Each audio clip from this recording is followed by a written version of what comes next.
How to remove green screen on CapCut PC.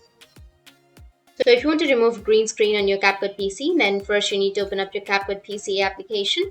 After that, go with uploads, and from here you need to just upload some files. Like for example, I have a green screen video right here. You need to click on it and then select that, and after that select the background that you would like to add, or you can also just simply drag and drop it. And here select this video, go with remove BG, which is on the top right. You can also go with auto removal, or you can also go with mask option. So under remove BG, you need to just go with Chroma Key, select the green area, go with color picker, and then select the green area, and that's it. Once you've selected the green area, it has been removed. Or you can also just simply go with import, and you can add a background if you want to. Like for example, if I go with another background, which is this one, go with open, add this as a background. After selecting the first one, you need to go with remove BG and go with Chroma Key, go with the color picker. After that, you will have your background. You can enlarge your background if you want to, and that's it. You can also go with the intensity, and that's it. That's how you can remove a green screen.